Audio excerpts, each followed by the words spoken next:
گڑیا اور آم۔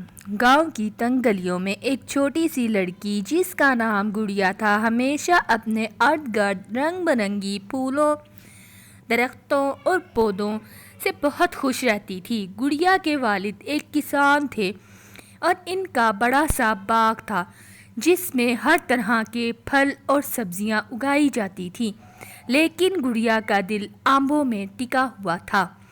ہر سال جب بہار آتی اور آم کے درخت پر چھوٹے چھوٹے پھول کھلتے، گڑیا کی خوشی کا کوئی ٹھکانہ نہ رہتا۔ وہ صبح سویرے باغ میں جاتی اور آم کے درختوں کے نیچے بیٹھ کر ان کی خوشبو کو محسوس کرتی۔ آموں کی خوشبو اس کے دل کو تسکین دیتی اور وہ گھنٹوں وہاں بیٹھی رہتی۔ گڑیا کی ماں کو معلوم تھا کہ گڑیا کو آموں سے کتنی محبت ہے۔ وہ گڑیا کو کہتی، بیٹی آم ابھی پکے نہیں ہیں، کچھ دن صبر کرو، پھر دیکھو تمہارے پیارے آم کتنے مزیدار ہوں گے۔ گڑیا بس مسکرا کر کہتی، ماں میں آموں کے پکنے کا انتظار کر سکتی ہوں، لیکن ان کی خوشبو سے دل بہلانے کا کوئی مقابلہ نہیں۔ ایک دن گڑیا نے والد سے پوچھا، آپ کہاں جا رہے ہیں؟ اس کے والد نے بتایا کہ وہ شہر جا رہے ہیں اور وہاں سے آم کے کچھ نئے پودے لے کر آئیں گے۔ گڑیا بہت خوش ہوئی اور اپنے والد کے آنے کا بے صبری سے انتظار کرنے لگی۔ جب والد واپس آئے تو انہوں نے گڑیا کو آم کے 3 نئے پودے دکھائے۔ گڑیا کی خوشی کی انتہا نہ رہی۔ اس نے فوراً اپنے والد کے ساتھ مل کر ان پودوں کو باغ میں لگایا اور ان کی دیکھ بھال کرنے لگی۔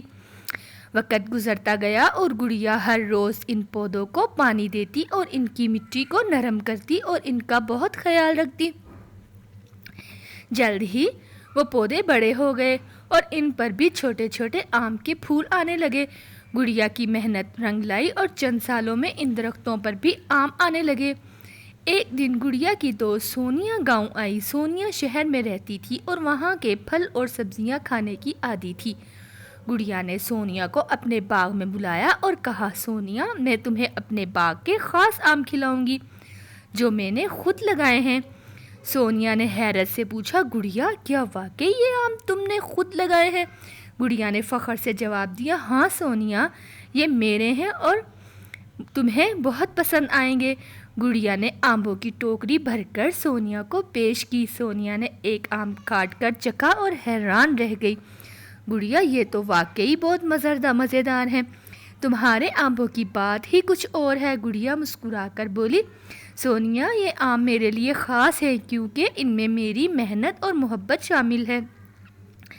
اس دن کے بعد سونیا اکثر گاؤں آتی اور گڑیا کے ساتھ آم کھاتی۔ دونوں دوست مل کر آموں کے درخت کی دیکھ بھال کرتی اور آموں کی خوشبو سے لطف اندوز ہوتی۔ گڑیا کا آموں کے ساتھ یہ خاص رشتہ دیکھ کر گاؤں کے لوگ بھی حیران ہوتے اور اس کی محنت کی تعریف کرتے۔ گڑیا کا دل آموں کی خوشبو اور ذائقے سے کبھی بھی نہیں بھر سکا۔ اس کی محبت اور محنت نے اس کے باغ کو خوبصورت اور خوشبودار بنا دیا۔